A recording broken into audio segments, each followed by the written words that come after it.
अस्सलाम वालेकुम बच्चों, आज हम करने वाले हैं हमारा chapter number 7 nitrogen sulphur and metals का one shot lecture class 10 chemistry का। ये हमारा 7वां वन शॉट लेक्चर है। अगर आपने पूरे साल नहीं पढ़ा कोई मसला नहीं, ये लेक्चर हम आपके लिए इसलिए तो डाल रहे हैं ताकि आप अपने एग्जाम की तैयारी कर सकें और आप भी है ना अच्छे मार्क्स ला सकें और टॉप कर सकें अपने फेडरल बोर्ड में। पूरे साल नहीं पढ़ा कोई मसला नहीं, बस अभी आपने ध्यान से पढ़ना है और ध्यान से सुनना है और मेहनत करनी है बस। तो आपकी एग्जाम की तैयारी हो रही है, आपने ध्यान से सुनना है और ध्यान से पढ़ना है। अब साथ में आपकी एग्जाम की तैयारी के लिए हमने कमेंट सेक्शन में सबसे पहला कमेंट है, यहाँ पे हमने नोट्स डाले हैं आप लोगों के लिए फ्री के। आप इसको जाके खोलेंगे तो आपके पास गूगल ड्राइव की लिंक खुलेगी, उसमें नोट्स पड़े हुए तमाम के तमाम सारे टॉपिक्स के, सब्जेक्ट्स के। और ये कोई एमी नोट्स नहीं है, ये हमारे बैच के जो 300 बच्चे जिनके 90% से ज़्यादा मार्क्स आए थे उनके नोट्स हैं, हमने कंपाइल करके डाले हुए हैं ताकि आप भी है ना एग्ज़ाम की तैयारी कर सकें। ये 2025 के हमारे बैच के टॉपर बच्चों के नोट्स हैं, तो वो नोट्स जाके आप खोल लें और साथ में आप हमारी बैच भी ज्वाइन कर सकते हैं ताकि आप भी उन बच्चों की तरह आप 90% मार्क्स ला सकें। हम A to Z आपको सारे कॉन्सेप्ट पढ़ाते हैं, most important topics, most important questions, model paper और साथ में 3 गेस्ट पेपर्स भी देते हैं with special exam writing sessions. इसलिए तो हमारे इतने सारे बच्चे हैं जिनके 90% मार्क्स आते हैं। हमारे पास पाकिस्तान की बेस्ट फैकल्टी यहाँ पे पढ़ी हुई है। तो बैच ज्वाइन करने के लिए आपको 800 रुपये सिर्फ एक सब्जेक्ट के, और अगर आप सारे सब्जेक्ट्स लेते हैं 7 के 7 सब्जेक्ट्स तो उसके 3000 रुपये। 2 महीने में हम आपको जीरो से हीरो बनाएंगे ताकि आप भी 90% मार्क्स ला सके सारे सब्जेक्ट्स में। बैच अगर आपको ज्वाइन करनी है इस नंबर पे आप मैसेज कर लें हमें, और ये नंबर डिस्क्रिप्शन में भी पड़ा हुआ है, आप हमें मैसेज कर लें, हम आपको ऐड कर लेंगे हमारी रिवीजन बैच में। तो अब हम शुरू करते हैं हमारा one shot lecture nitrogen sulphur and metals chapter 7। Nitrogen sulphur and a metal.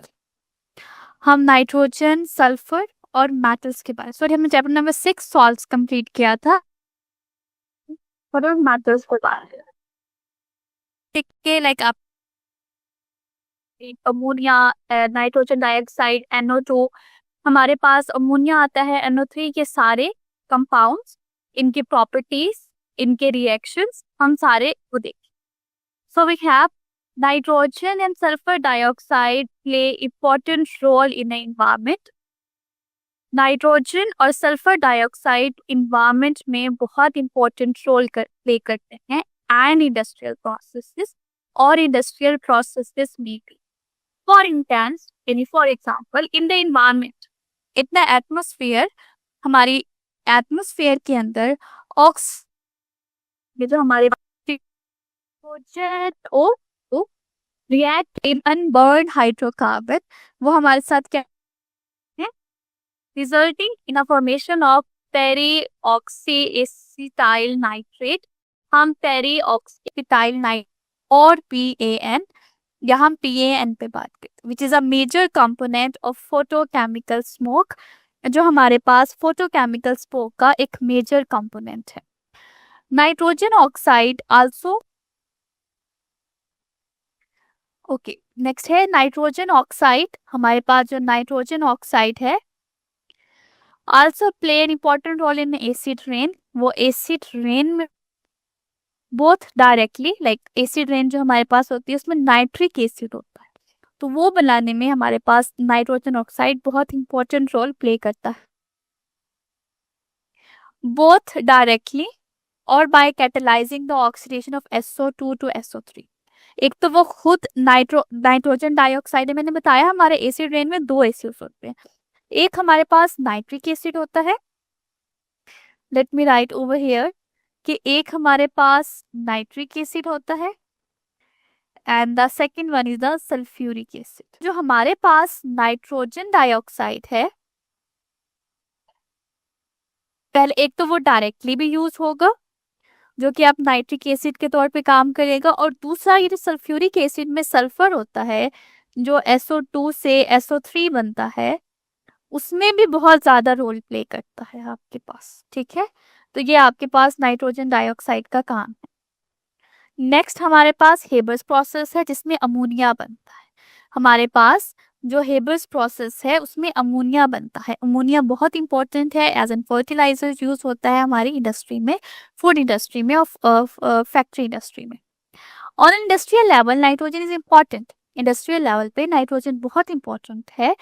For both is important for the production of ammonia. Ammonia बनता है प्रोडक्शन का, अमोनिया की प्रोडक्शन प्रोसेसेस में द सल्फर डाइऑक्साइड, और जो हमारे पास सल्फर डाइऑक्साइड है वो सल्फ्यूरिक एसिड की प्रोडक्शन में हेल्प करता है।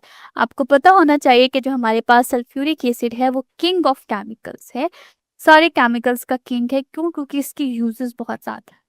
Understanding the chemistry of nitrogen and sulphur dioxide, हम नाइट्रोजन और सल्फर डाइऑक्साइड की केमिस्ट्री को अंडरस्टैंड करेंगे, इंक्लूडिंग देयर बिहेवियर। उनकी केमिस्ट्री का मतलब केमिकल रिएक्शंस, उनके बिहेवियर के बारे में देखेंगे और उनकी इंडस्ट्रियल एप्लीकेशन देखेंगे, एनवायरमेंट के अंदर भी और केमिकल इंजीनियरिंग। तो ये उन्होंने आपको बताया है। सबसे पहले तो उन्होंने फोटोकेमिकल स्मोक में बात की है, सेकेंडली एसिड रेन पे बात की है, थर्ड उन्होंने इंट्रोडक्शन दिया है चैप्टर में पढ़ी। सबसे क्या है? सनलाइट रिएक्ट्स विद हमारे एयर में, हमारे एटमॉस्फेयर में बहुत सारे केमिकल्स प्रेजेंट हैं। जो सनलाइट आती है केमिकल्स के साथ रिएक्ट कर, आई रिपीट, ये फोटोकेमिकल स्मोक में हमारे पास जो सनलाइट होती है वो, हमारे एयर में बहुत सारे केमिकल्स होती है ना, सनलाइट उन केमिकल्स के साथ रिएक्ट कर, उसको हम सारा प्रोडक्शन रिएक्शन का प्रोसेस होगा, उसे हम फोटोकेमिकल स्मोक कहेंगे। One of the most important step in a photochemical smog, जो सबसे ज्यादा इंपॉर्टेंट स्टेप है फोटोकेमिकल स्मोक का, is the reaction of a nitrogen oxide in the atmosphere. उसमें क्या होता है कि हमारे पास जो रिएक्शन होता है नाइट्रोजन टू का in an atmosphere, atmosphere unburnt hydrocarbon, बस अनबर्न हाइड्रोकार्बन, यानी हाइड्रोकार्बन जो कि अब जली भी नहीं है, in the presence of sunlight, sunlight की प्रेजेंस में, the reaction leads to the formation of a various secondary pollutants. इन रिएक्शन से आपके पास बहुत सारे पोल्यूटेंट्स बनते हैं। पोल्यूटेंट्स का मतलब वो केमिकल्स जो पोल्यूशन काज करते हैं। आई रिपीट, पोल्यूटेंट्स का मतलब वो केमिकल्स जो पोल्यूशन काज करते हैं।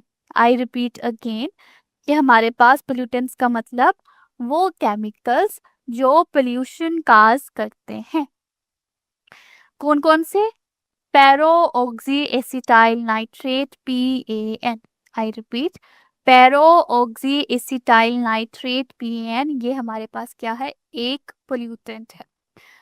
पहला स्टेप है formation of nitrogen dioxide. Simply क्या है कि हमारे पास नाइट्रोजन ऑक्साइड है,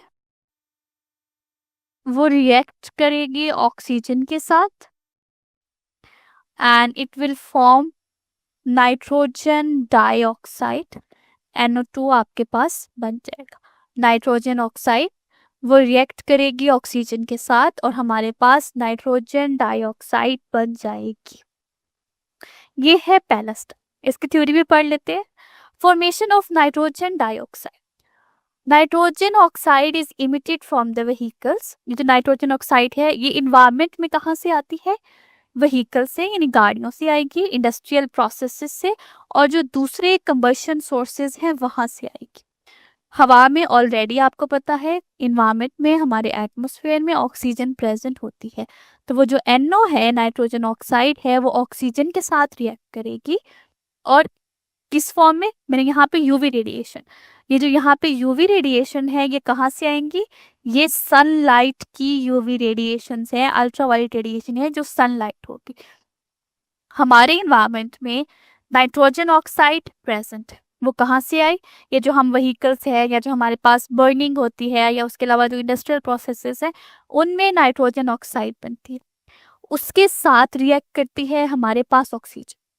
वो कब रिएक्ट करती है? जब सनलाइट आती है। सनलाइट आए, इन्वायरमेंट में दोनों चीजें मौजूद है, इन्वायरमेंट में NO भी मौजूद है और O2 भी मौजूद है, वो दोनों आपस में रिएक्ट करेंगी और आपके पास यूवी अल्ट्रावायलेट रेडिएशन लाइट पड़ेगी, वो दोनों आपस में रिएक्ट करेंगे और नाइट्रोजन ऑक्साइड कंपाउंड बना देंगे।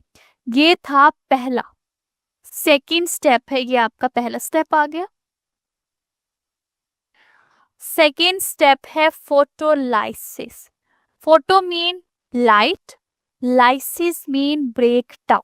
आप नाम से याद रख लो, photolysis. Photo means light, lysis mean break down. break down in a presence of light. I repeat, break down in the presence of light.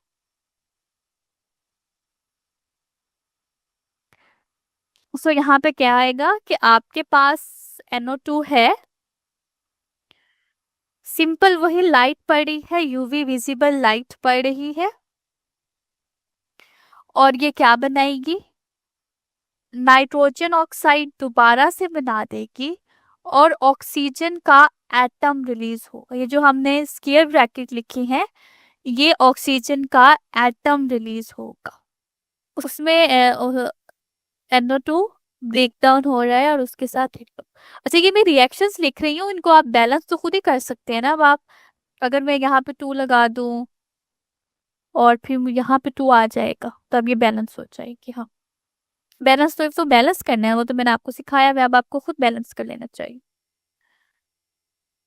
ये दोनों स्टेप्स आपको, पहले स्टेप में हमारे पास नाइट्रोजन डाइऑक्साइड बनती है, नाइट्रोजन ऑक्साइड एनवायरनमेंट में है, ऑक्सीजन भी एनवायरनमेंट में है, यूवी विजिबल लाइट पड़ी, उन दोनों ने आपस में रिएक्ट किया और NO2 बना दी। उसी के साथ ही NO2, उस पर यूवी विजिबल लाइट पड़ी, उसकी फोटोलाइसिस हुई, break down in the presence of light, और उसमें NO और एटॉमिक बन गया। थर्ड है फॉर्मेशन ऑफ ओजोन। वो जो नेसेंट है, ये जो ब्रैकेट में इस एटॉमिक हाइड्रोजन भी बोलते हैं और नेसेंट भी बोलते हैं। ये जो नेसेंट या एटॉमिक ऑक्सीजन है, ये इन्वायरमेंट में मौजूद ऑक्सीजन के साथ रिएक्ट करेगा। थर्ड स्टेप क्या आया आपके पास, हमारे पास ये जो एटॉमिक ऑक्सीजन बनी हुई है, या इसे हम नेसेंट ऑक्सीजन भी बोलते हैं, दोनों इसी के नाम है, ये रिएक्ट करेगा मॉलिक्यूलर ऑक्सीजन में, या वो ऑक्सीजन जो उसमें प्रेजेंट है। नेसेंट का मतलब होता है अकेला होना, किसी के साथ जुड़ा हुआ नहीं होना, एक एटम होना, उसे हम नेसेंट कहते हैं। और ये O3 बना देगा, ये बनती है ओजोन, O3 को हम बोलते हैं ओजोन। यहाँ पर आपके पास थर्ड स्टेप में जो नेसेंट है या एटॉमिक ऑक्सीजन है, दोनों एक ही चीज के नाम है, वो बहुत ही रिएक्टिव होती है। वो रिएक्ट करती है आपके O2 के साथ, ऑक्सीजन के मॉलिक्यूल के साथ, यूवी रेडिएशंस होती है और O3 बना देती है, यानी ओजोन बन जाती है। अब नंबर 4 में रिएक्शन ऑफ हाइड्रोकार्बन्स। अब वो जो नेसेंट हाइड्रोजन है, मैंने बताया, हमने ऊपर भी मेंशन किया कि वो जो है वो एटॉमिक फॉर्म में होती है, वो रिएक्ट करेगी O2 के साथ, यानी ऑक्सीजन के साथ, तो उसने रिएक्ट करती, वही अब हाइड्रोकार्बन के साथ भी रिएक्ट करेगी। हाइड्रोकार्बन मुझे बताएं क्या होते हैं, हाइड्रोकार्बन का फॉर्मूला लिखिए, किसी भी हाइड्रोकार्बन का या जनरल फॉर्मूला आप मुझे बताएं कि ये आपके पास हाइड्रोजन और कार्बन होती है, इनके साथ क्या होती है, ऑक्सीजन रिएक्ट करती है, और ये R ग्रुप यानी कोई भी ग्रुप हो सकता है, अल्काइल ग्रुप, कोई भी अल्काइल ग्रुप की चेन, उसके साथ कार्बन और उसके साथ ऑक्सीजन आकर अटैच हो जाती है। ऑक्सीजन क्या करती है, हाइड्रोकार्बन के साथ जाकर अटैच हो जाती है। आई रिपीट, जो नेसेंट हाइड्रोजन है, जो हमने बताया था कि वो बहुत रिएक्टिव है, वो क्या करती है, हाइड्रोकार्बन के साथ जाकर रिएक्ट कर जाती है। ये हो गया हमारे पास फोर्थ स्टेप।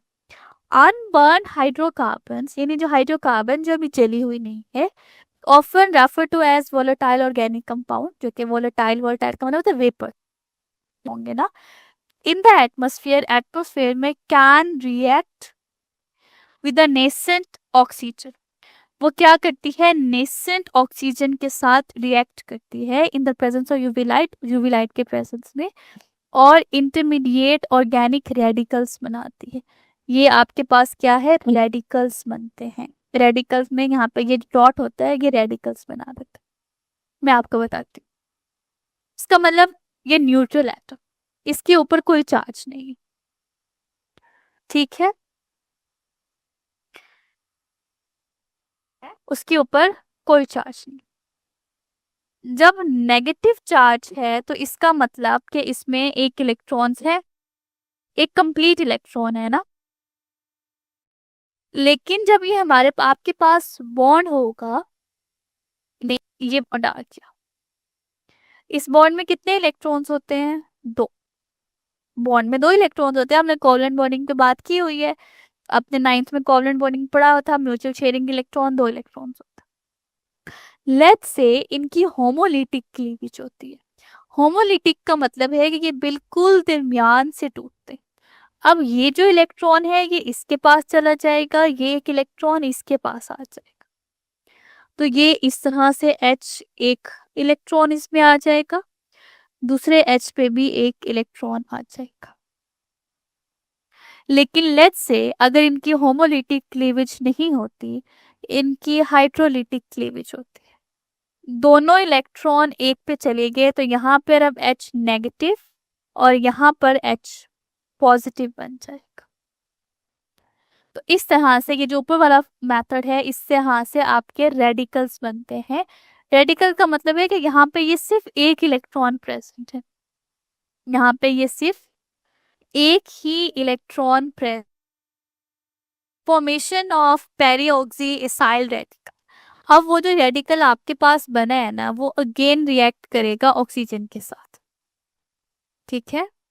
यहाँ पर आपके पास ये जो R है, ये CO, ये रेडिकल, ये ऑक्सीजन मॉलिक्यूल के साथ रिएक्ट करेगा, तो वो ऑक्सीजन अब इसमें ऐड हो जाएगी ना, C, ये O और ये C रेडिकल। इस कंपाउंड को हम बोलते हैं पर ऑक्सी एसाइल रेडिकल। सॉरी, यहाँ पे ये O2 और ये रेडिकल इधर आएगा और ये O2 इस साइड पर, यानी ऑक्सीजन जो पूरे ऐड हो जाएगा, आए तो पूरा मॉलिक्यूल वो जाकर अटैच हो जाएगा उसके साथ। तो ये आपके पास कौन सा कंपाउंड बना, परऑक्सी एसाइल रेडिकल। अब इस रेडिकल के साथ, अब ये दोबारा रेडिकल बना है ना, ये NO2 के साथ रिएक्ट करेगा। ये जो रेडिकल है ये NO2 के साथ रिएक्ट करेगा, ये O2, ये पूरा रेडिकल, इसने अब NO2 के साथ रिएक्ट किया। अब वो जो NO2 है वो पूरे का पूरा जाकर अटैच हो जाएगा, तो ये बाकी सारा कंपाउंड वही का वही, और उसके साथ जाकर NO2 अटैच हो जाएगा। इस कंपाउंड को हम बोलते हैं peroxy acetyl nitrate. Peroxy acetyl nitrate. दोबारा रिपीट कर लेते हैं सारे रिएक्शन, ये 5 स्टेप रिएक्शन है। सबसे पहले हमारे में नाइट्रोजन ऑक्साइड आए, वो कहाँ से आए, वो बर्निंग से आए, वो व्हीकल से आए, वो इंडस्ट्री से आए। उसने रिएक्ट किया O2 के साथ, यानी ऑक्सीजन जो आपके पास इन्वायरमेंट में मौजूद है उसके साथ रिएक्ट किया, वहां से बन गया नाइट्रोजन डाइऑक्साइड NO2। फिर उस नाइट्रोजन डाइऑक्साइड की फोटोलाइसिस होती है, break down in the presence of photons. Photon mean UV visible radiation. तो उसने क्या किया है, एटॉमिक ऑक्सीजन या नेसेंट हाइट ऑक्सीजन जो है वो उसने प्रोड्यूस्ड की, वो बहुत ही रिएक्टिव। वो जो नेसेंट हाइड्रोजन है वो एक तो पहले जाएगी ऑक्सीजन के साथ, ऑक्सीजन मॉलिक्यूल के साथ, और वो ओजोन लेयर बना देगी। सेकेंडली वो जाएगी हाइड्रोकार्बन के साथ, हमारे जो इन्वायरमेंट में हाइड्रोकार्बन प्रेजेंट है उनके साथ जाके रिएक्ट करेगी और रेडिकल बना देगी। वो रेडिकल पहले तो ऑक्सीजन के साथ, ऑक्सीजन के मॉलिक्यूल को अपने साथ अटैच कर लेगा, तो हमसे बोलेंगे पेरीऑक्सी एसिटाइल, और फिर वो नाइट्रोजन डाइऑक्साइड के साथ रिएक्ट करेगा, तो वो जाके पूरे का पूरा नाइट्रोजन डाइऑक्साइड उसके साथ अटैच हो जाएगा, तो हम उसे कहेंगे कि पेरीऑक्सी एसाइल नाइट्रेट। अगर आप बुक से भी देखो तो यही 5 स्टेप आपके पास है। Formation of nitrogen dioxide, photolysis of nitrogen dioxide, फिर formation of ozone, reaction of hydrocarbon, formation of peroxy acyl radical, and the formation of PAN. PAN mean peroxy acetyl nitrate. PAN is a stable molecule. जो PAN है आपका वो बहुत ही stable molecule है at a lower temperature.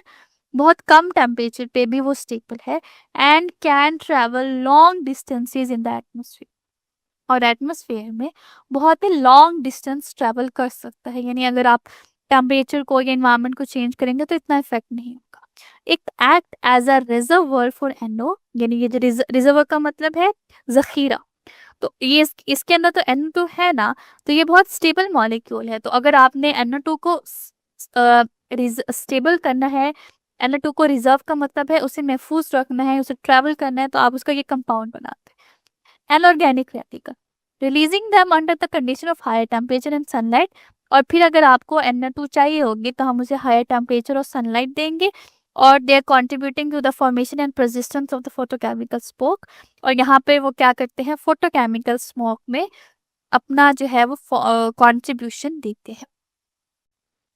इसी तरह हमारे पास acid rain है। एसिड रेन भी उसी तरह, जब हमारे पास हमारे इन्वायरमेंट में एक्टिविटीज होती हैं, सर्टन तरह की एक्टिविटीज आपके पास होती हैं, आपके इन्वायरमेंट में कुछ तरह की एक्टिविटीज होती हैं, उन एक्टिविटीज के नतीजे में कंपाउंड्स बनते हैं, सल्फर के कंपाउंड्स और नाइट्रोजन के कंपाउंड्स।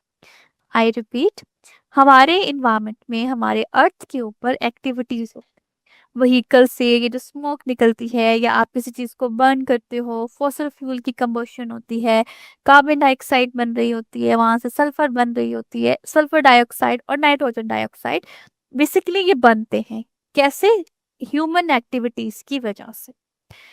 उसके बाद जब आपके पास वाटर होती है, आपके पास वाटर आएंगे, वाटर तो ऑलमोस्ट प्रेजेंट होती है ना हमारे इन्वायरमेंट में, या सिंपल आप कहोगे जब रेन आ रही है, बारिश आ रही होती है, तब भी वो प्रेजेंट होते हैं। सो बेसिकली वो क्या करते हैं, ये जो कंपाउंड्स और वाटर, ये जो कंपाउंड्स और वाटर ये आपस में कंबाइन हो जाते हैं और फिर अल्टीमेटली वो एसिड बना देते हैं, वो अल्टीमेटली एसिड बना देते हैं। जैसे लेट मी, मैं आपको एक सिंपल सा ग्राफ दे देती हूँ, बाकी अभी आप जब स्टेप बाय स्टेप पढ़ेंगे तो आपको समझ तो आ जाएगी, but let me give you a simple graph as well. मैंने कहा कि आपके पास ह्यूमन एक्टिविटीज होती है, HA हम इसको कंसिडर कर लेते हैं, वहां से क्या प्रोड्यूस होता है, नाइट्रोजन ऑक्साइड और नाइट्रोजन डाइऑक्साइड। उसी के पास आपके पास सल्फर ऑक्साइड और सल्फर डाइऑक्साइड आपके पास प्रोड्यूस होती है, ये आपकी एयर में रहती है। ये क्या करेंगे, आगे वाटर के साथ कंबाइन करेंगे, वाटर स्पेसिफिकली कब, जब वो रेन में आएगी, वाटर कप जब वो आपके पास रेन में आएगी। और जब ये आ जाएगी तो ये नेक्स्ट क्या करते हैं, आपके पास एसिड बनाते हैं, HNO3 नाइट्रिक एसिड बनाते हैं, नाइट्रिक एसिड, और नेक्स्ट आपका सल्फ्यूरिक एसिड बनता है, H2SO4। ये सारा कुछ आपकी इन्वायरमेंट लाइक हवा में ही हो रहा होता है, ये सारे भी आपकी एयर में प्रेजेंट होते हैं, वाटर भी ऑफ कोर्स आपकी एयर से आ रहा होता है। ये कंपाउंड ये मिक्स होकर देन आपके पास, आपकी क्या कह लो कि हमारे एयर में आते हैं, लाइक हमारे पास हमारे अर्थ के ऊपर या प्लांट्स पे, एनिमल्स पे या नॉर्मल ह्यूमंस पे ये एसिड्स आके गिर रहे होते हैं, ठीक है, ये एसिड्स आकर गिर रहे होते हैं। तो सिंपल आप इसे क्या बोलते हो, एसिड रेन बोलते हो। The acidity of a rain water, कि जो रेन वाटर की एसिडिटी है इंक्रीजेज इन पोल्यूटेड एरियाज, वो पोल्यूटेड एरियाज में बहुत बढ़ जाती है ड्यूरिंग द थंडरस्टॉर्म, थंडरस्टॉर्म के cases. Sulphur dioxide from the power plants during the combustion of the fossil fuels, कि सल्फर डाइऑक्साइड कहाँ से आती है, पावर प्लांट से। पावर प्लांट में क्या होता है, आपके फॉसिल फ्यूल की कंबशन हो रही है। आई रिपीट कि सल्फर डाइऑक्साइड आपके पास कहाँ से आएगी, पावर प्लांट से। जब पावर प्लांट से, क्यों, क्योंकि आपके पास फॉसिल फ्यूल की कंबशन हो रही होती है। और नाइट्रोजन डाइऑक्साइड आपके पास कहाँ से आती है, ऑटोमोबाइल, ऑटोमोबाइल में आपके पास हर तरह के व्हीकल्स आ जाते हैं, डिफरेंट व्हीकल्स आपके पास आते हैं, आपके पास आ जाते हैं। Exhaust fumes dissolve the rain water during the acid, वो जो फ्यूम्स हैं वो रेन वाटर में डिजॉल्व हो जाते हैं और एसिड बना देते हैं। The pH of a rainwater can be much lower due to the production of H2SO4 and HNO3। जो pH वैल्यू है वो बहुत कम हो जाती है, जो pH वैल्यू का कम होना आपको इस बात के इंडिकेट करता है कि वो एसिड्स बना दे। By lighting during the thunderstorm, कि जब आपके पास थंडरस्टॉर्म में लाइटिंग हो रही होती है, the rain may have a pH as low as, जो रेन है उसकी pH कम हो जाती है, कितनी कम हो जाती है, 2। Acid rain is defined as raining having a pH of 5। तो जो एसिड रेन है वो रेन है जिसकी पीएच 5 है। आपको पीएच वैल्यू का अंदाजा है? जो नॉर्मल पीएच है वो 7 है, उसे हम कहते हैं कि वो न्यूट्रल है। ठीक है, 7 से 14 हमारे पास आ रही है तो हम कहते हैं कि ये बेसिक है,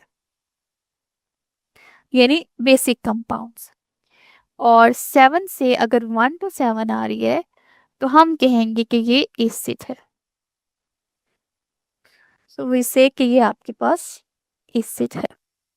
देन अब वो ये क्या बात करेंगे, जो नॉर्मल है वो आपकी 5 तक आ जाती है, यानी 7 to 5 है तो वो आपकी एसिड रेन है। बट अगर सीवियर एसिड रेन है तो वो 2 भी आ सकती है, यानी जो एसिड रेन की पीएच है वो इस रीजन में लाई कर रही होती है। तो ये आपने पीएच वैल्यू को याद रखना। Then you have role of nitric oxide and nitrogen dioxide in the formation of acid rain। कि नाइट्रिक ऑक्साइड और नाइट्रोजन डाइऑक्साइड का क्या रोल है कि आपके पास एसिड रेन के बनाने में? So nitric oxide and nitrogen dioxide play important role in the formation of an acid rain, both direct and the catalytic processes। इसमें दो तरह के प्रोसेसेस आते हैं, एक आपका डायरेक्ट कि जैसा मैंने जो मैंने अभी आपको बताया है ये डायरेक्ट है कि नाइट्रोजन ऑक्साइड ऑक्सीजन के साथ कंबाइन करेंगे, नाइट्रोजन डाइऑक्साइड बना देंगे। वो सिंपली आपका वाटर ऑक्सीजन के साथ कंबाइन करेगा तो आपका नाइट्रिक एसिड बना देगा, ये डायरेक्ट है। ये कैटालिटिक प्रोसेसेस भी इसका आता है, हम वन बाय वन इसको डिस्कस करते हैं। The first is the direct role in an acid rain formation. कि सबसे ज्यादा जो आपका डायरेक्ट रोल है एसिड रेन फॉर्मेशन में, इसमें दो ही स्टेप है सिंपल से। Formation of nitric acid, nitric oxide NO is initially produced during the combustion processes such as those occurring in vehicle engines and industrial activities। आपके पास combustion का processes होता है vehicles में, industrial में, वहां से क्या प्रोड्यूस होती है? Nitrogen oxide. नाइट्रोजन ऑक्साइड काफी रिलेटिवली स्टेबल है बट आप उसको ऑक्सीडाइज कर सकते हो NO2 में। सो NO में आपकी ऑक्सीजन होती है, NO2 बन जाएगा। Then we have formation of nitric acid. NO2 can be further react with hydroxyl radicals, यानी OH रेडिकल्स, और वाटर के साथ रिएक्ट करेगी इन्वायरमेंट में ही, आपकी एयर में ही, एटमोसफेयर में ही, और वहां से आपका नाइट्रिक एसिड बन जाएगा as a component of an acid rain. So ये अब आपके पास डायरेक्ट आ गया। Let me write over here also. Simple, आपके पास NO प्रोड्यूस्ड है, we have a nitrogen oxide, it reacts with oxygen and form nitrogen dioxide। Then आपके पास नाइट्रोजन डाइऑक्साइड वाटर के साथ रिएक्ट करती है, साथ में आपके पास ऑक्सीजन तो ऑलरेडी प्रेजेंट होती है ना, और ये आपके पास नाइट्रिक एसिड बना देती है विच इज HNO3।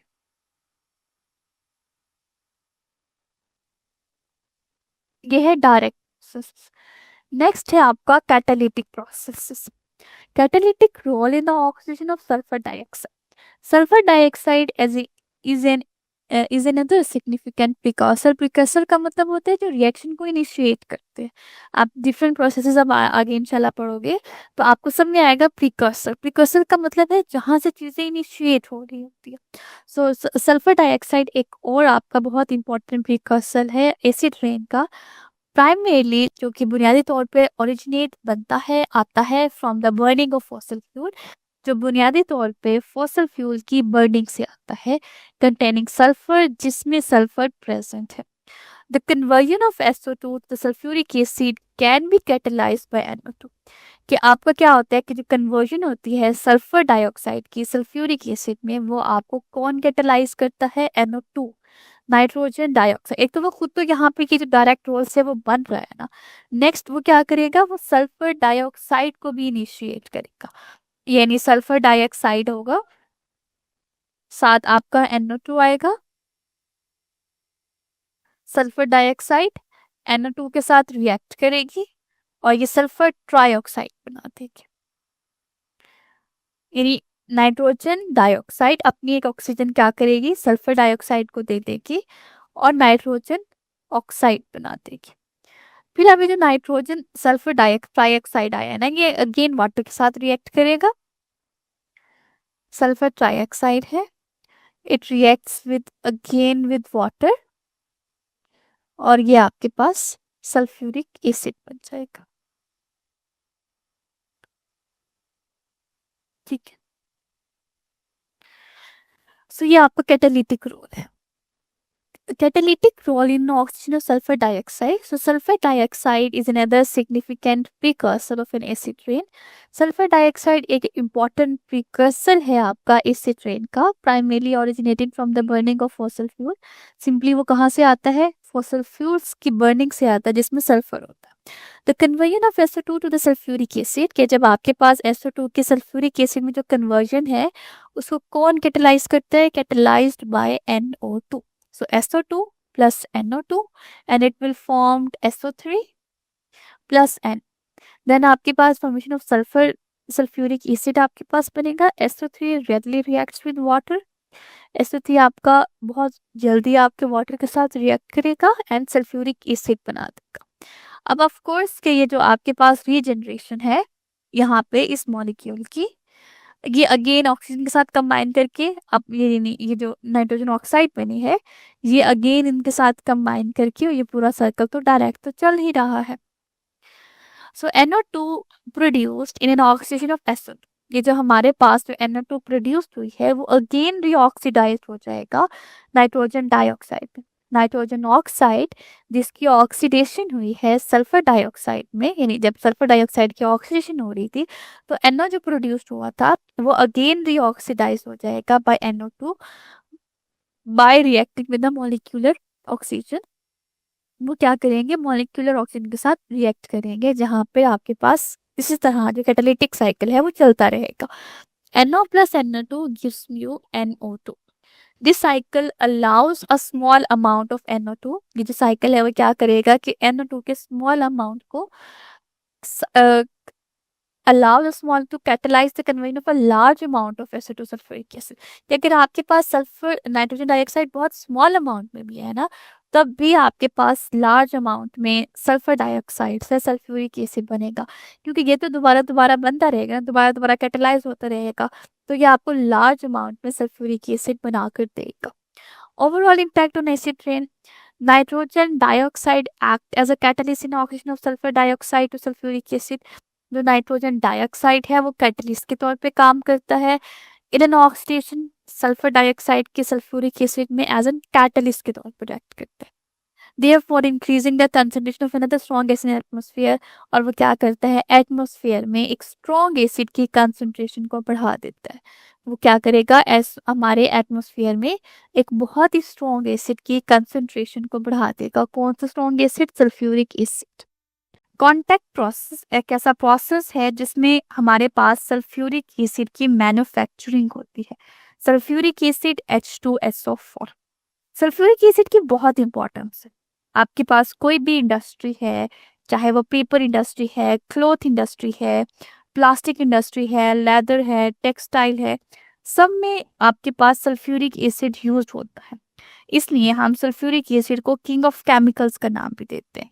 तो ये जो प्रोसेस है हमारे पास कॉन्टैक्ट प्रोसेस, ये बहुत इंपॉर्टेंट है, ये हेल्प आउट करता है सल्फ्यूरिक एसिड को बनाने। इसमें डिफरेंट स्टेप्स हैं।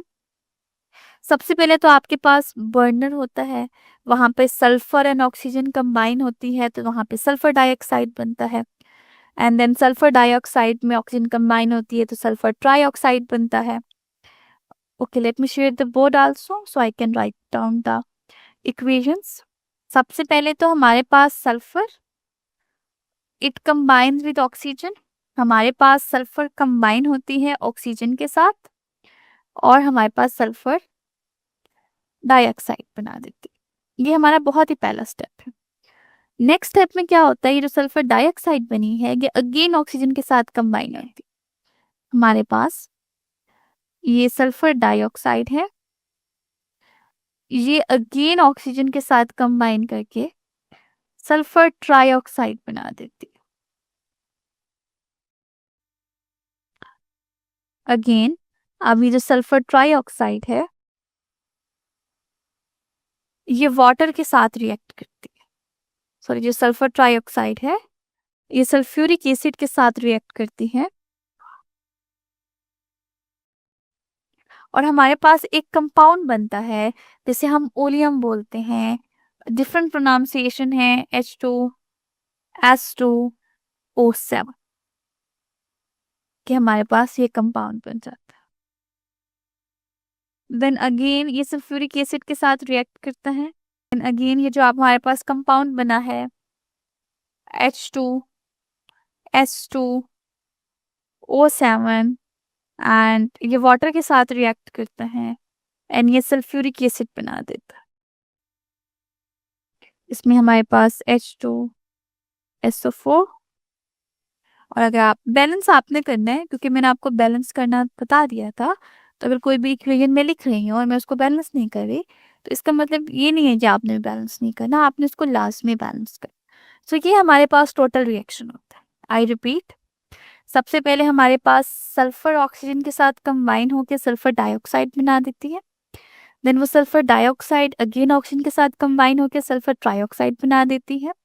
सल्फर ट्राइऑक्साइड सल्फ्यूरिक एसिड के साथ कंबाइन होकर एक कंपाउंड बनाता है जिसे हम ओलियम बोलते हैं। और ये जो ओलियम है ये अगेन वाटर के साथ कंबाइन करके सल्फ्यूरिक एसिड बना देता है। लाइक ये सारा आपके पास प्रोसेस है। अब ऑफ कोर्स कि ये प्रोसेस एक ही बारी में तो नहीं होता, इन प्रोसेस को करने के लिए डिफरेंट डिफरेंट चैम्बर्स होते हैं। ठीक है, सबसे पहले अगर हम ड्रॉ करना चाहें तो यहाँ पे सबसे पहले आपके पास एक सिलेंडर आता है जिसे हम वैक्यूम चैम्बर भी बोलते हैं। यहाँ पर क्या होता है कि हमारे पास जो सल्फर और ऑक्सीजन आपस में कंबाइन होती है और वो सल्फर डाइऑक्साइड बना देती है। सल्फर डाइऑक्साइड के गैस वेपर्स बनते हैं क्योंकि गैस होती है, वो गैस इस पाइपलाइन के थ्रू जाती है, आगे जाती है। इस पाइपलाइन में फिल्टर्स भी लगे हुए होते हैं जो कॉन्टिन्यूसली उस गैस को प्योर कर रहे होते हैं। उसके अलावा वहाँ पर आगे चल के वो एक चैम्बर में चली जाती है। चैम्बर में, उस चैम्बर को हम कैटालिटिक चैम्बर भी बोलते हैं। उस चैम्बर को हम कैटालिटिक चैम्बर भी बोलते हैं, जैसे हम V2O5 कैटलिस्ट यूज होती है, उसमें सेकंड रिएक्शन परफॉर्म होता है। हमारे पास जो सल्फर डाइऑक्साइड है उसमें ऑक्सीजन कन्वर्ट होती है और सल्फर ट्राइऑक्साइड में कन्वर्ट हो जाती है। ये बहुत इंपॉर्टेंट स्टेप है जो कि कैटालिटिक चैम्बर में होता है। इसी तरह हर स्टेप के लिए डिफरेंट आपके पास क्या है, हर स्टेप की डिफरेंट रिक्वायरमेंट्स होती हैं, हर स्टेप के लिए डिफरेंट चीज़ें होती हैं। एक किसी के लिए ब्लास्ट फर्नेस है, फिल्टर पेपर लग गया, सारा कुछ लगा होता है, तो वो स्टेप बाय स्टेप हम कॉन्टैक्ट प्रोसेस में पढ़ते हैं। Okay, let now I am going to read from the book. Sulphuric acid is the most important industrial chemical.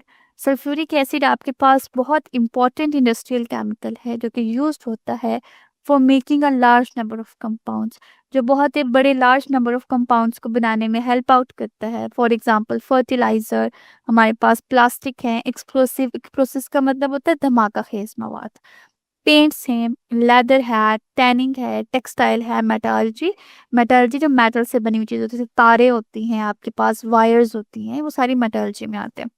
Sulphuric acid is used in almost all the industry. Sulphuric acid आपके पास हर industry में use होता है, which is why it is called as king of chemicals. इसकी वजह से इसको हम किंग ऑफ केमिकल्स बोलते हैं।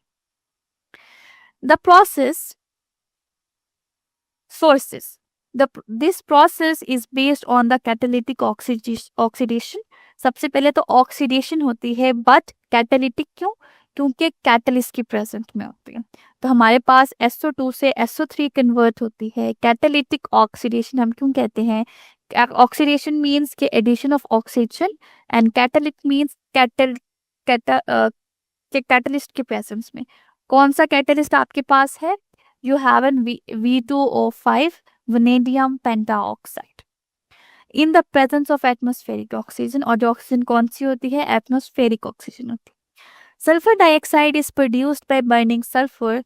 सल्फर डाइऑक्साइड को आप प्रोड्यूस करते हो, हम सल्फर को बर्न करते हैं या सल्फर के ओर को रोस्ट करते हैं, वहाँ से हमारे पास सल्फर डाइऑक्साइड आ जाती है। फिर हम सल्फर डाइऑक्साइड की ऑक्सीडेशन करते हैं अब with the help of atmospheric oxygen. हम सल्फर डाइऑक्साइड की ऑक्सीडेशन करते हैं with the help of atmospheric oxygen, sulphur trioxide बनते हैं और साथ ही एनर्जी भी रिलीज होती है। This reaction is reversible. ये जो रिएक्शन है आपका, ये रिवर्सिबल रिएक्शन है, मीन्स कि इंटरकन्वर्टेबल हैं दोनों रिएक्शन, और एक्सोथर्मिक है कि वो आपको हीट देता है। Therefore the optimum conditions, optimum conditions का क्या मतलब है? हमारे पास अगर कोई भी कंडीशन है किसी भी रिएक्शन की, जिसमें टेम्परेचर, प्रेशर, कैटलिस्ट, ये सारी चीजें आती हैं, अगर हमने उस टेम्परेचर को एक मॉडरेट लेवल पे रखना, क्योंकि अगर हम इस सारी कंडीशंस को या कोई भी एक फैक्टर को बहुत ज़्यादा बढ़ा देंगे, हम किसी भी एक फैक्टर को बहुत ज़्यादा इंक्रीज कर देंगे, तो हमारे पास क्या होता है, टेम्परेचर अफेक्ट होता है। हमें अपने फैक्टर्स को इस तरह से रखना है कि ना तो हमारा रिएक्शन बहुत ज़्यादा कम हो और ना ही वो बहुत ज़्यादा लाइक बंद ही हो जाए। लाइक दोनों सूरतों में हमारे लिए नुकसान है। तो हमें ऑप्टिमम कंडीशन ऐसी कंडीशंस होती हैं जहां पर हमारा रिएक्शन बेहतर परफॉर्म करता है, लाइक मैक्सिमम परफॉर्म करता है। उससे कम भी करेंगे तो भी उसकी रिएक्शन का रेट कम हो जाएगा या रिएक्शन आपके पास नहीं होगा, और उससे ज़्यादा भी करेंगे तो भी आपका रिएक्शन का रेट अफेक्ट करेगा। तो ऑप्टिमम कंडीशन जो है वो हमारे पास आइडियल कंडीशंस कह सकते हो आपके पास होती है। कंसंट्रेशन, सबसे पहले तो control amount of air is passed, कि अब जैसे मैंने ऊपर बताया कि हमारे पास जो सल्फर डाइऑक्साइड की ऑक्सीडेशन होती है, तो उसमें जो ऑक्सीजन होती है वो बेसिकली एटमॉस्फेरिक ऑक्सीजन होती है। जो हमारे पास ऑक्सीजन होती है वो एटमॉस्फेरिक ऑक्सीजन होती है। तो आपके पास अब हमारे पास एयर में तो कितनी ऑक्सीजन है, तो ये तो अगर जलना रहेगा तो ये हमारे पास एक्सोथर्मिक रिएक्शन में तो ये तो आग लगती जाएगी हमारे पास। तो बेसिकली क्या होता है, कंट्रोल अमाउंट ऑफ एयर है जो हम पास करते हैं। हम क्या करते हैं, एक खास अमाउंट की कंट्रोल अमाउंट ऑफ एयर है वो पास करते हैं, हम उसको ओपन एयर में नहीं रखते। देन हमारे पास टेम्परेचर आता है। Temperature of the reaction should be capped at 450। Temperature को हम कहाँ रखते हैं, temperature should be capped at 450 degree centigrade. Then हमारे पास प्रेशर है। The pressure is usually capped at 2 atm and 200 kilo pascal. And catalyst कौन सा यूज करते हैं, vanadium pentoxide is an efficient catalyst. जो ऑप्टिमम कंडीशंस होती है ना, ये हर रिएक्शंस के लिए अलग अलग होती है। आपने ये नहीं कहना कि ऑप्टिमम कंडीशन सिर्फ इसी लाइक हर रिएक्शन के लिए एप्लीकेबल है। ऑप्टिमम कंडीशन हर रिएक्शंस के लिए अलग अलग होती है। तो जब भी हम किसी मैन्युफैक्चरिंग को स्टडी करते हैं, तो जो बेस्ट कंडीशन जो हम उसको देते हैं, जिस पे वो अपना बेस्ट परफॉर्म करता है, उसे हम ऑप्टिमम कंडीशंस कहते हैं। देन नेक्स्ट, अब ये तो आपके पास थ्योरी होगी, देन वन बाय वन हम स्टडी करते हैं। अब आपके पास स्टेप्स आ जाएंगे। स्टेप बेसिकली वही होंगे जो मैंने आपको ऑलरेडी बता चुके हैं, बट ये कि वन बाय वन चीज़ों को हम स्टडी करेंगे। सबसे पहले तो आपके पास बर्नर आएगा। बर्नर में क्या होगा कि हमारे पास जो सल्फर है वो बर्न होगी सल्फर बर्नर के अंदर। जो हमारे पास सल्फर डाइऑक्साइड गैस प्रोड्यूस होती है, उसके पास उसके वेपर्स बनेंगे। वेपर्स को हम कूल करेंगे और पाइप के थ्रू गुजारेंगे, और वो पाइप किसके बने हुए होंगे, आयरन के। ये जो यहाँ पे मैंने बनाया, ये इसको हम बर्नर बोलते हैं। इसको हम सल्फर बर्नर बोलते हैं, जिसमें सल्फर हमारे पास बर्न होती है और हमारे पास एट द एंड क्या बनता है, सल्फर डाइऑक्साइड। क्योंकि ये गैस होती है, गैस की फॉर्म में होती है, वेपर्स की फॉर्म में होती है, हम इसको कूल करते हैं और फिर हम इसे पाइप से पास आउट करते हैं। और ये जो पाइप है, ये हमारे पास आयरन का मिलकर बना हुआ होता है। ये हमारे पास फर्स्ट स्टेप हो गया। सेकेंड स्टेप, फिर हम इसको कोक फिल्टर से भी गुजारते हैं। फिल्टर का क्या मतलब है कि अगर इसके अंदर कोई सस्पेंडिंग पार्टिकल्स हैं, इसके अंदर कोई इम्प्योरिटीज है, तो वो पास हो जाएगी। सो बेसिकली हमारे पास इस जगह पे, इस पाइप के अंदर हमने फिल्टर्स लगाए हुए होते हैं। तो अगर कोई भी सस्पेंडेड पार्टिकल्स हैं क्योंकि वो गैस है ना, तो गैस में जैसे हम छान लेते हैं किसी चीज़ को, तो हम उस गैस को भी छान लेंगे। थर्ड पे क्या होगा कि जो प्योरीफाइड गैस है, हम उसे हीट एक्सचेंजर से भी पास करेंगे, क्योंकि यहाँ पे आसपास अगर हमने उसको हीट करना है तो यहाँ पे भी हम हीटर लगा देंगे, और हमने उसको कूल करना है तो हम कूलर लगा देंगे, और हम टेम्परेचर उसका मेंटेन करते रहेंगे। From heat exchange gases to the catalyst chamber called converter, so SO3 is formed. यहाँ पे हीट एक्सचेंजर से होते हुए, जब वो हीट एक्सचेंजर में यानी उसको हॉट कर देगा, वहां से होते हुए ये जो ये वाला पोर्शन है, इसको हमने बोला है कैटालिटिक चैम्बर, या हम इसको कन्वर्टर भी बोलते हैं। कि हमारे पास जो कार्बन डाइऑक्साइड है वो कार्बन ट्राइऑक्साइड में कन्वर्ट हो जाती है, और उसमें आपके पास टेम्परेचर कितना होगा, 450 डिग्री सेंटीग्रेड, और प्रेशर 280। फिर आप क्या करोगे, SO3 को कूल करोगे। हम क्या करेंगे, SO3 को कॉल करेंगे, एंड उसको हम एक और पास टू एन एब्जॉर्प्शन टावर, यानी यहाँ से हमारे पास SO3 बन गई। अब हम इसी SO3 को क्या करेंगे, एक टावर में से पास करेंगे। अगेन एक टावर आ गया, उसको हम क्या बोलते हैं, इसको हम बोलते हैं एब्जॉर्प्शन टावर। ये हमारे पास है एब्जॉर्प्शन टावर, हम इसको बोलते हैं। अब हमारे पास जो SO3 बनी है उसे हम इस एब्जॉर्प्शन टावर से पास आउट करेंगे। SO3 इज कोल्ड, हम SO3 को कोल्ड करेंगे, उसके टेम्परेचर को कम करेंगे and pass through an absorption tower. हम एक एब्जॉर्प्शन टावर से उसको पास करेंगे। Steam, water and distilled sulphuric acid runs into the tower. हमारे पास क्या क्या हम इसमें देंगे, हम उसको स्टीम देंगे, हम उसमें वाटर देंगे और हमारे पास सल्फ्यूरिक एसिड आएगी जो कि टावर में रन करेगी and oleum and H2S2O7 fusing H2SO4. It is gained, like हमारे पास क्या होगा, हम इस टावर में क्या देंगे, क्या क्या देंगे, हम इस टावर को वाटर देंगे, हम इस टावर को स्टीम देंगे, आप वाटर देंगे, हम इस टावर में स्टीम देंगे और हम इस टावर में क्या देंगे, सल्फ्यूरिक एसिड देंगे, डाइल्यूट सल्फ्यूरिक एसिड। और हम इस टावर से लेंगे क्या क्या, हम इस टावर से सल्फ्यूरिक एसिड लेंगे, ये हम उसको देंगे और इससे गेन क्या करेंगे, हम उससे ओलियम गेन करेंगे H2S2O7 और यहाँ पे हम इससे सल्फ्यूरिक एसिड गेन करेंगे H2SO4। मैं इस थर्ड स्टेप की बात कर रही हूँ, यानी पहला स्टेप तो आपका बर्नर में होगा, ये सेकंड स्टेप आपका कैटालिटिक चैम्बर में होगा और ये दो स्टेप्स हैं ये कहाँ पर होंगे, एब्जॉर्प्शन टावर में होंगे। कि हमने SO3 तो दे दी, वो तो पाइपलाइन से आ रही है, उसके बाद आपने क्या दिया, वाटर स्टीम दी और उसके बाद आपने क्या दिया, डाइल्यूट सल्फ्यूरिक एसिड दिया। एट द एंड आपको क्या मिला, सल्फ्यूरिक एसिड मिलेगा और ये ओलियम मिलेगा और साथ में सल्फ्यूरिक एसिड मिल जाएगा।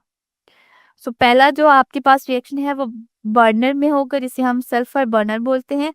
सेकेंड जो रिएक्शन है आपका इट विल परफॉर्म्ड इन, हमारे पास ये कैटालिटिक चैम्बर में होगा and then last two reactions हैं वो आपके एब्जॉर्प्शन टावर में होंगे।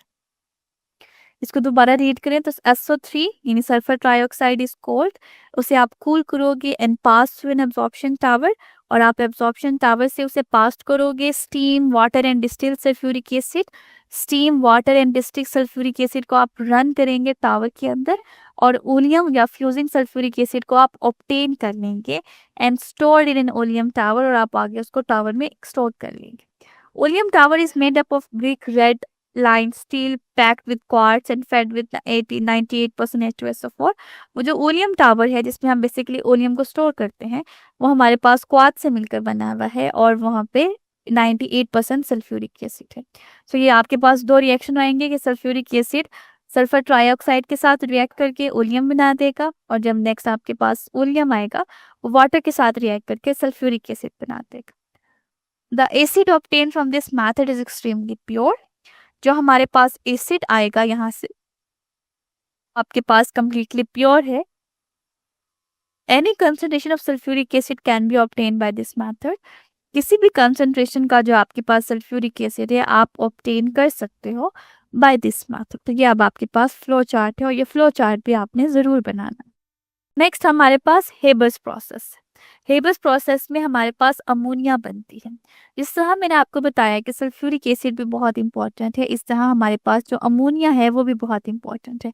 आपने अक्सर सुना होगा अमोनिया की फर्टिलाइजर्स के तौर पे यूज़ करते हैं क्योंकि ये हमारे पास जो हम फसल लगाते हैं, काश्तकारी करते हैं, हार्वेस्टिंग में अमोनिया फर्टिलाइजर नाइट्रोजन को या प्लांट्स वगैरह को नाइट्रोजन देना बहुत ज़रूरी है। और वो किस फॉर्म में नाइट्रोजन आपके पास ले सकते हैं, किस फॉर्म में, वो अमोनिया के फॉर्म में, अमोनियम के फॉर्म में उसको ले सकते हैं।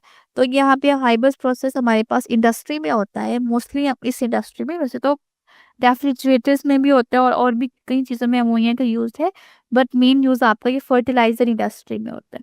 तो हम क्या करते हैं, अमोनिया को कमर्शियली प्रोड्यूस करते हैं by the Haber's process. So we have ammonia, NH3 is commercially produced by the Haber process।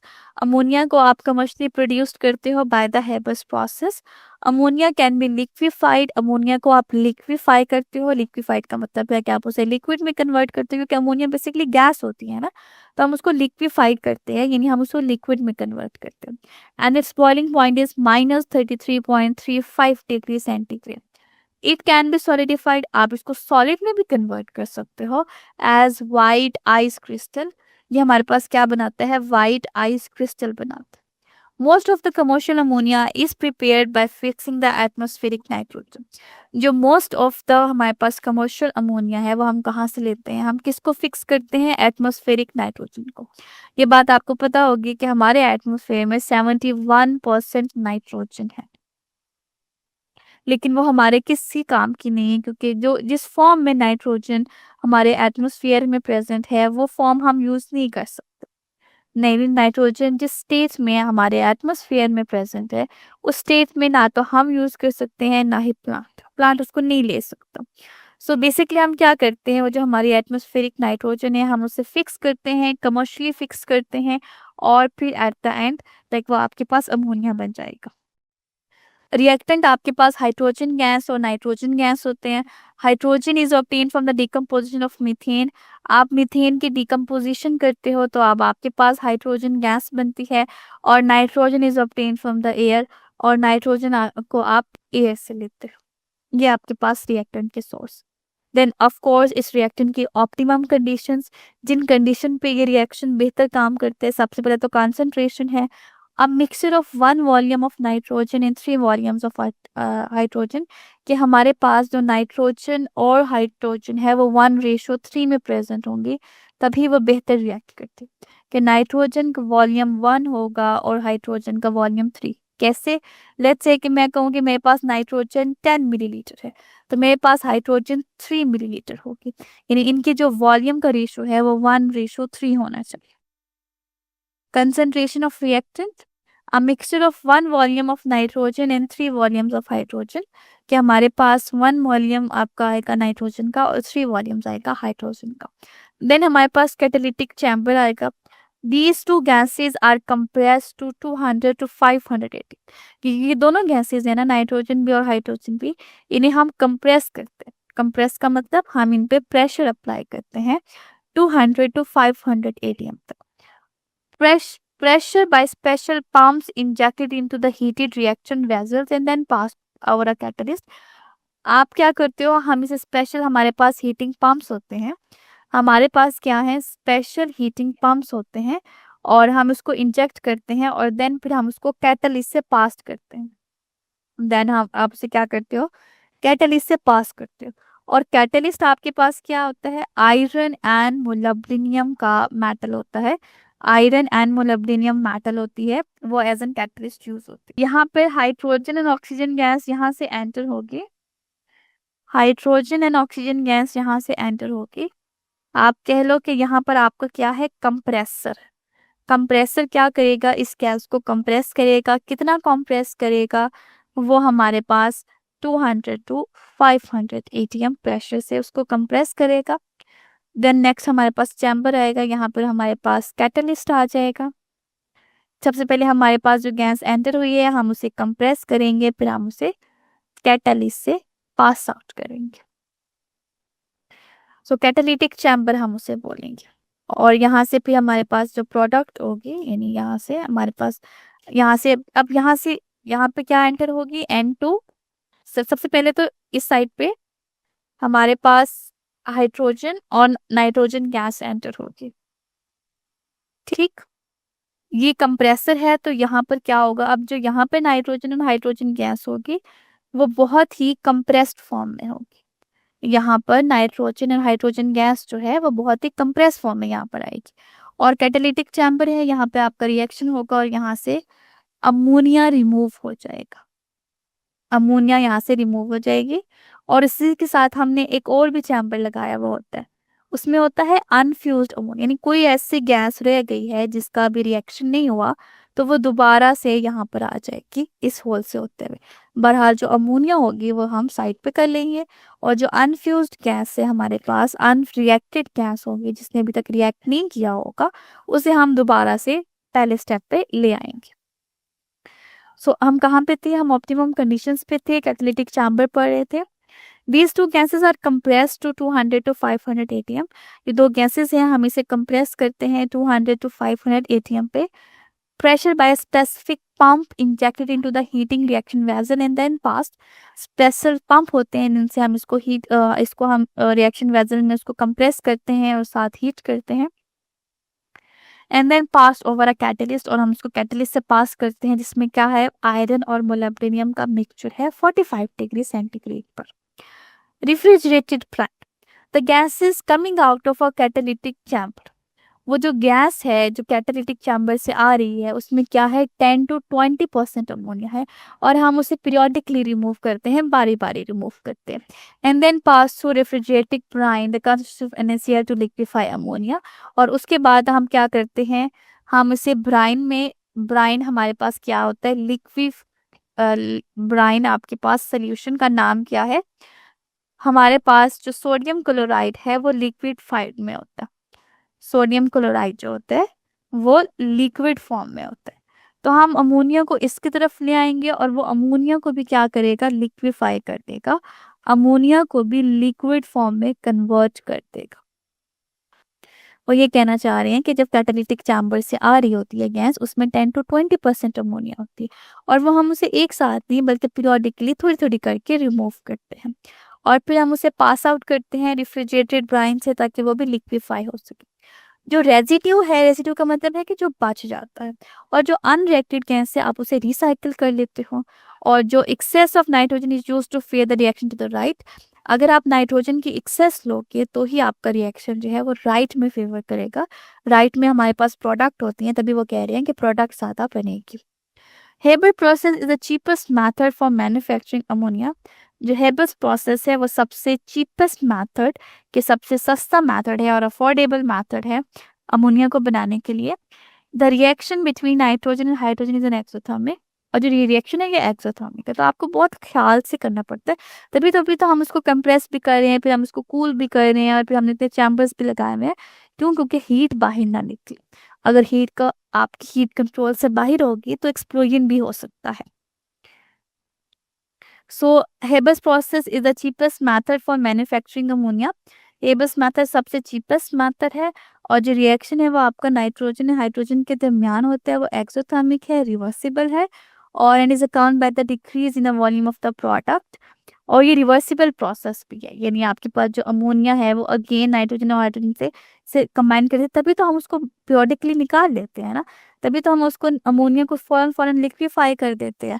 हाँ, ये सवाल आता है कि हम अमोनिया को फौरन लिक्विफाई क्यों करते हैं, क्योंकि अगर हम उसको लिक्विफाई ना करेंगे तो वो दोबारा टूट के, रिवर्सिबल रिएक्शन है, तो वो दोबारा टूट के नाइट्रोजन हाइड्रोजन गैस बना देगी, लेकिन हमें तो अमोनिया चाहिए ना, तो हम उसे जल्दी जल्दी लिक्विफाई करना शुरू कर देते हैं, उसको कोल करना शुरू कर देते हैं ताकि वो रिएक्टिविटी उसकी कम हो जाएगी।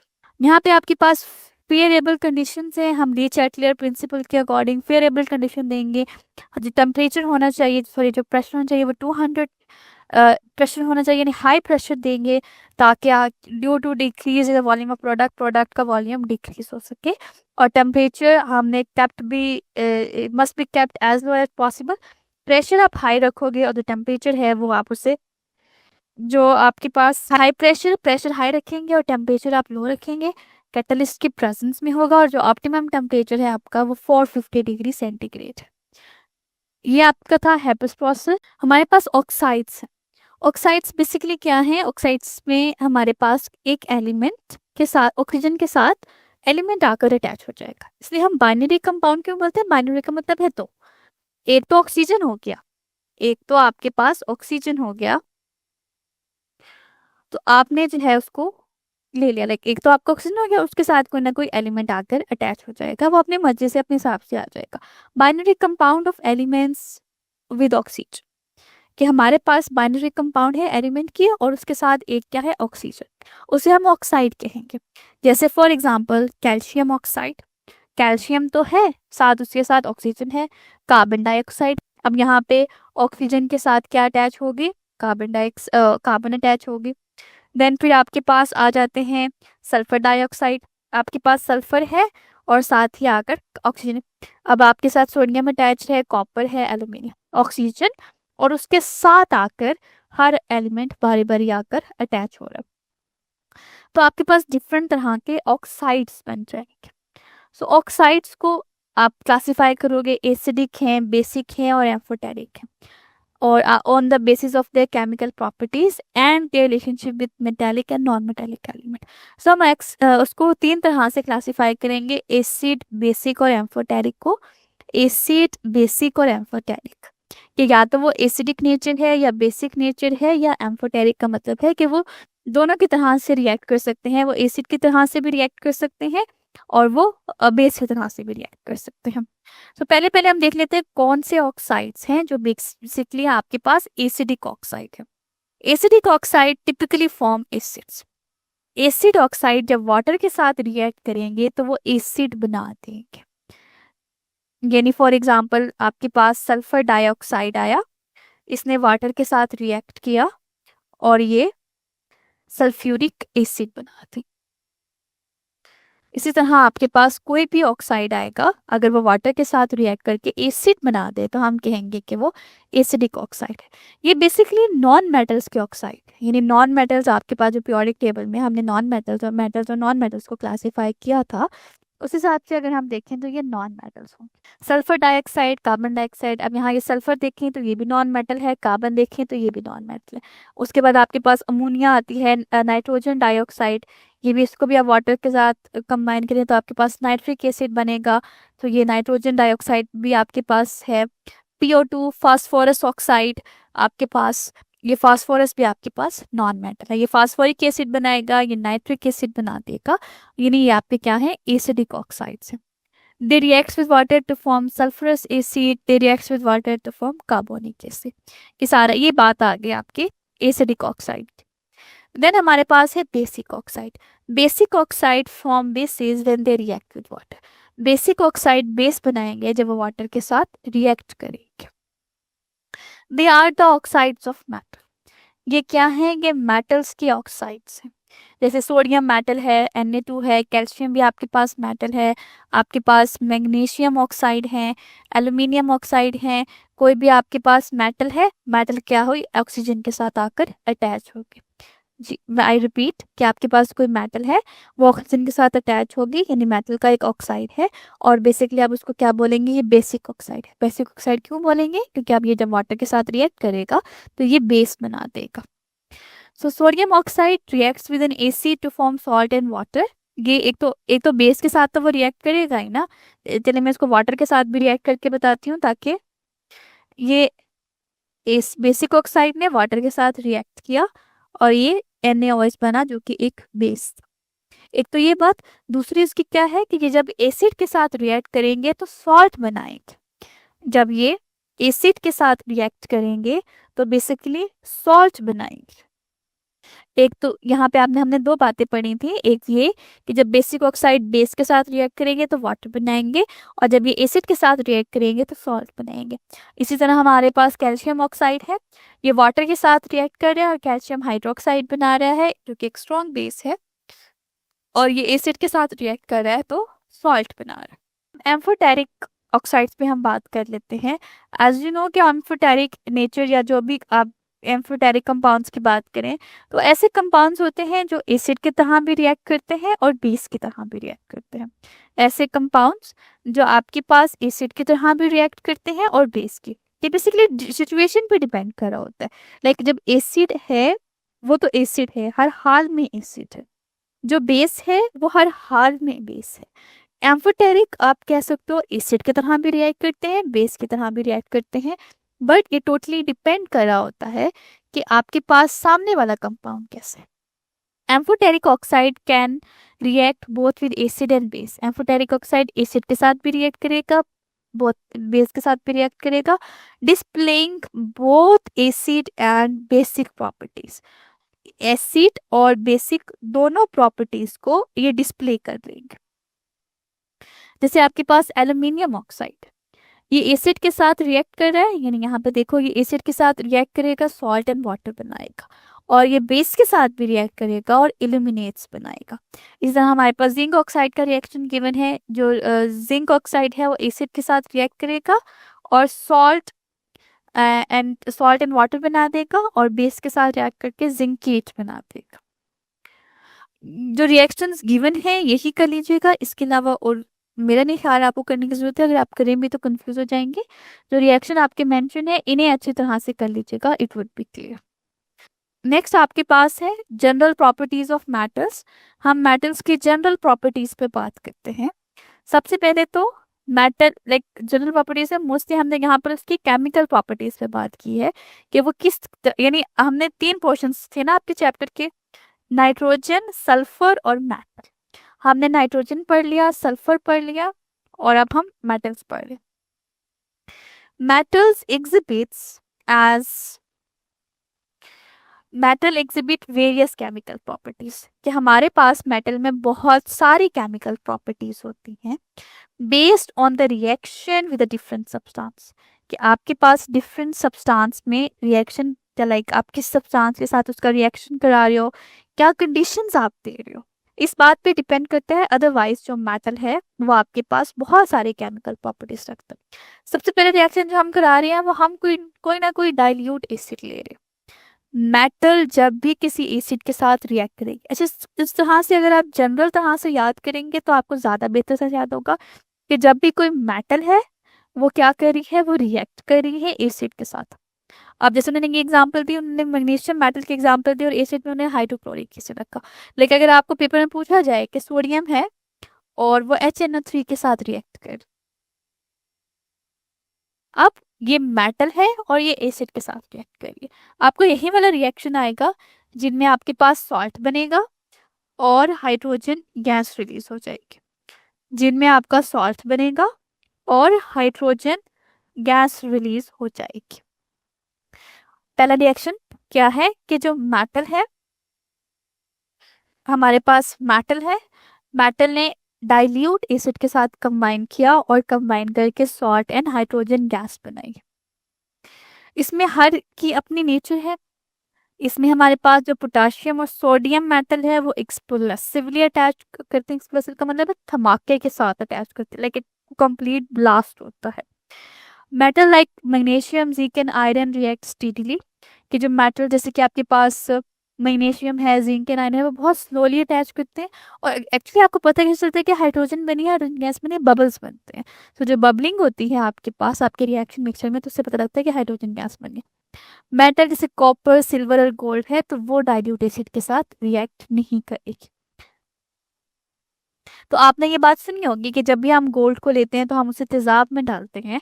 सो अगर यही रीज़न है यहाँ पे क्योंकि गोल्ड एक मेटल है। सो अगर आपने गोल्ड की प्योरिटी चेक करनी है, यानी अगर गोल्ड प्योर है तो वो अगर आप उसे एसिड में डालोगे तो कोई रिएक्शन नहीं करेगा।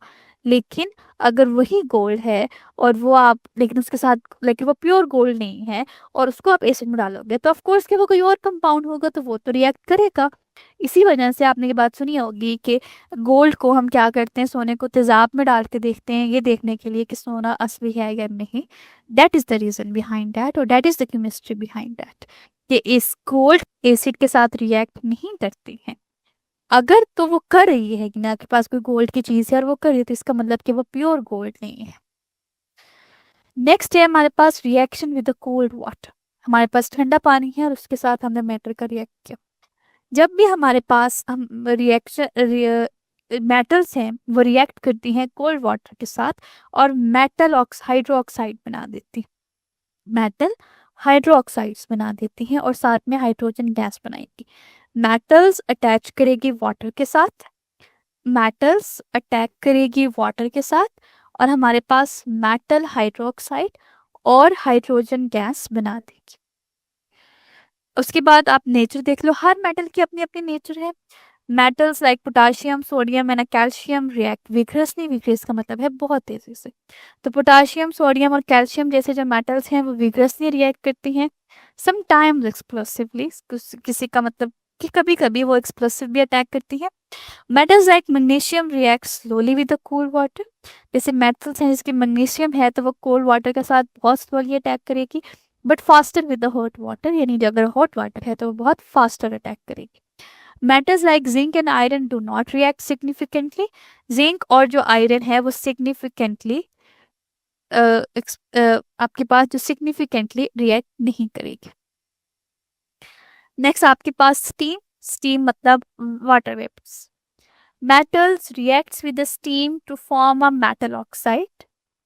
मेटल्स क्या करते हैं, स्टीम के साथ रिएक्ट करते हैं और मेटल ऑक्साइड्स बनाते हैं एंड हाइड्रोजन गैस। अब सिंपल आप क्या करोगे, हमारे पास आयरन यानी कोई भी आपके पास है, ये वाटर के साथ रिएक्ट कर रही हैं, ऑफ कोर्स कि ये स्टीम होगी, हॉट वाटर होगी, आप यहाँ मेंशन कर लो या से आप स्टीम मेंशन कर लो। ये ऑक्साइड बनेगा, हाइड्रोजन ऑक्साइड्स बनेंगे और साथ में आपके पास हाइड्रोजन गैस रिलीज होगी। अब आप कोई भी मेटल ले लें, प्रोसेस आपका सेम होगा, उनके रिएक्ट करने का तरीका आपके पास डिफरेंट होगा और आपके प्रोडक्ट सेम बनेंगे। Metals such as potassium and hydrogen are typically not tested with steam due to their violent nature. कि पोटाशियम और सोडियम, ऑफ कोर्स आप यहाँ पे देखें, पोटाशियम और सोडियम कोल्ड वाटर के साथ भी इतनी तेजी से रिएक्ट करती है, तो हॉट वाटर में तो ज़्यादा एनर्जी होती है, वो ज़्यादा तेजी से रिएक्ट करते हैं, तो हम उनको बेहतर टेस्ट नहीं करते क्योंकि वो बहुत ज़्यादा वायलेंट हो जाएगा और रिएक्शन आउट ऑफ कंट्रोल हो जाएगा। मेटल जैसे कि मैग्नीशियम और जिंक और आयरन है, वो बहुत रेडिली रिएक्ट करती हैं तेजी से, but less reactive metals like copper do not react with steam. Copper आप हमारे स्टीम के साथ रिएक्ट नहीं करती। नेक्स्ट है हमारे पास, हम ऑक्सीजन के साथ रिएक्ट करते हैं, मेटल ऑक्सीजन के साथ रिएक्ट कराएगी और मेटल ऑक्साइड बना देगी। मेटल ऑक्सीजन के साथ रिएक्ट कराएगी और मेटल ऑक्साइड बना देगी। मेटल्स जैसे कि पोटाशियम, सोडियम बहुत रैपिडली रिएक्ट करते हैं, ऑक्साइड्स बनाते हैं, परऑक्साइड्स बनाते हैं, सुपर ऑक्साइड्स बनाते हैं। Magnesium, aluminium from a protective oxide layer which further prevents reaction. कि अगर आप मैग्नीशियम और एल्यूमिनियम से मेटल करते हैं कि ये आपके पास मेटल है, क्या हुआ कि एल्यूमिनियम ने ऑक्सीजन के साथ रिएक्ट किया और एल्यूमिनियम ऑक्साइड बना दी, तो ये पूरी आपके पास एल्यूमिनियम ऑक्साइड की लेयर आ जाएगी और ये जो फर्दर यहाँ पे जो अंदर मटेरियल है उसको ऑक्साइड ही नहीं होने देगी, वो खुद लेयर के तौर पर एक्ट करना शुरू कर देगी।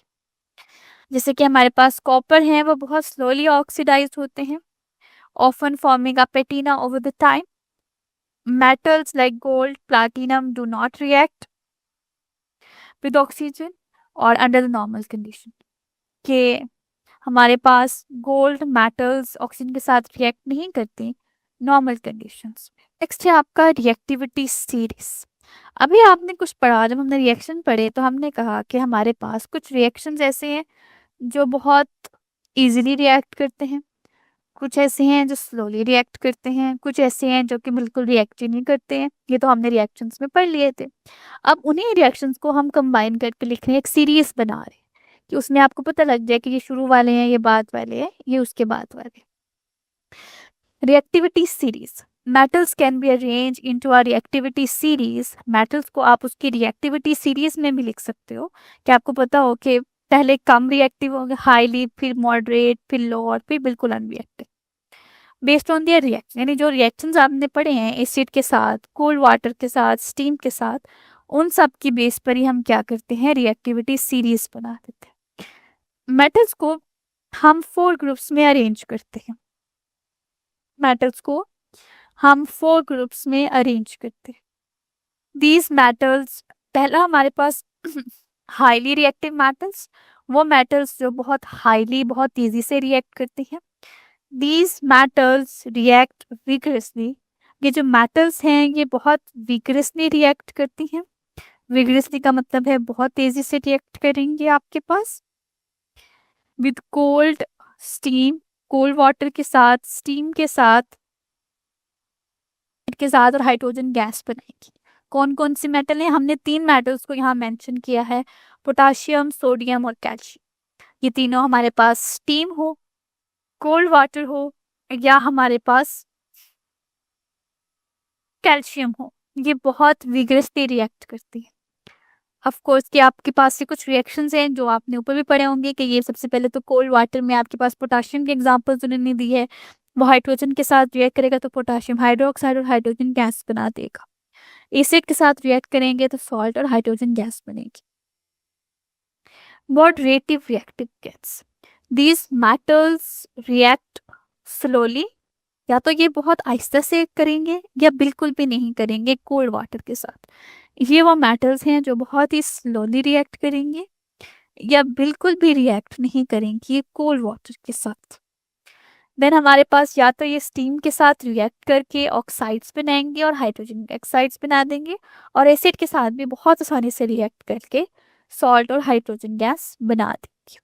देन हमारे पास आता है magnesium, aluminium, zinc and iron, ये इनके एग्जांपल्स। अब हमारे पास कोल्ड वाटर में लिमिटेड रिएक्शन होता है, थोड़ा या बिल्कुल भी नहीं होता।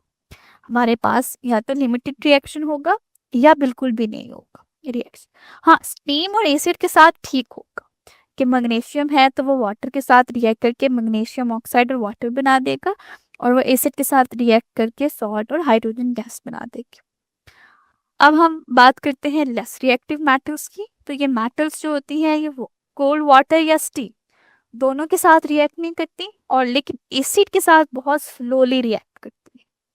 ये मेटल्स क्या होती हैं, लेस रिएक्टिव मेटल्स में हमारे पास ये क्या करती हैं कि हमारे पास जो कोल्ड वाटर और स्टीम के साथ बिल्कुल रिएक्ट नहीं करती, और एसिड के साथ स्लोली रिएक्ट करती हैं, जैसे कि हमारे पास लेड है, कॉपर है एंड सिल्वर है। ये कोल्ड वाटर के साथ रिएक्ट करती हैं बट इनका रिएक्शन नहीं होता। सेकेंडली स्टीम के साथ भी कोई रिएक्शन नहीं होता। एसिड के साथ बहुत स्लोली रिएक्ट करती हैं, वो भी कुछ कुछ, यानी लेड रिएक्ट कर लेती है। कॉपर एंड सिल्वर एसिड के साथ रिएक्ट ही नहीं करती। यही रीजन है कि हमारे पास जो आप गोल्ड की चेकिंग करवाते हैं, गोल्ड को जब चेक करते हैं तो आपने देखा होगा वो एक सोल्यूशन को ऊपर लगाते हैं, किसी सोल्यूशन में उसको डिप करते हैं, तो वो यही रीजन है हमारे पास, क्योंकि वो एसिड रिएक्ट नहीं करता। अगर तो रिएक्शन होगा, अगर कोई चीज़ गोल्ड में कोई खराबी आ जाती है किसी भी जगह पे, तो इसका मतलब है कि वो गोल्ड खराब है। यानी अगर अगर आप एसिड में डालो गोल्ड को और वो गोल्ड वैसे का वैसे बाहर आ जाए, कोई चीज़ आपको नुकसान ना हो किसी, तो इसका मतलब कि वो प्योर गोल्ड है। अगर उसमें कहीं ना कहीं आपको खराशियाँ आ जाए या कोई ना कोई जैसे बर्निंग हो जाए कहीं पे भी, तो वो समझ लें कि वो आपका गोल्ड खराब है। चौथी हमने क्या बात की, अनरिएक्टिव मेटल्स की।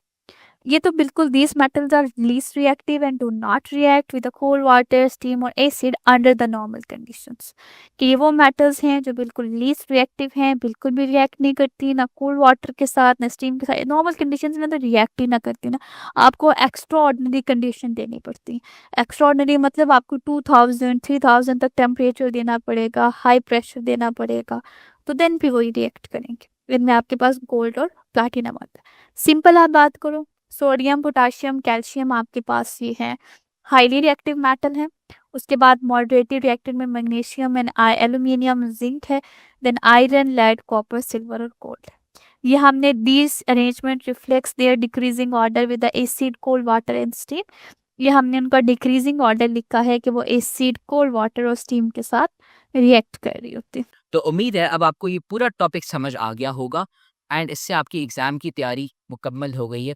वापसी कमेंट सेक्शन में हमने यहाँ पे फ्री के नोट्स डाले हुए हैं टॉपर बच्चों के, तो वो नोट्स जाके आप गूगल ड्राइव की लिंक से वसूल कर लें। और अब बात आती है एंड ऑफ चैप्टर क्वेश्चंस की। ये हम यूट्यूब पे नहीं कराते। ये आप देख रहे हैं हमारे इतने बच्चों के मार्क्स क्यों आए, वो इसलिए क्योंकि आपको कॉन्सेप्ट आता है लेकिन उसका जवाब नहीं लिखना आता, इसलिए बहुत सारे बच्चों के मार्क्स नहीं आते। शॉर्ट आंसर लॉन्ग आंसर के जवाब कैसे लिखते हैं, पेपर पे लिखते कैसे, पेपर अटेम्प्ट कैसे करते हैं। इसलिए तो हमारी रिवीजन बैच आई हुई है। रिवीजन बैच में हम आपको सिखाते हैं कि जवाब कैसे लिखते हैं, पेपर कैसे अटेम्प्ट करते हैं। ये कोई नहीं सिखाता आपको पूरे पाकिस्तान में। और साथ में हम आपको 3 गेस्ट पेपर देते हैं, जिससे हमारा आधे से ज़्यादा 70% पेपर तो लग ही जाता है।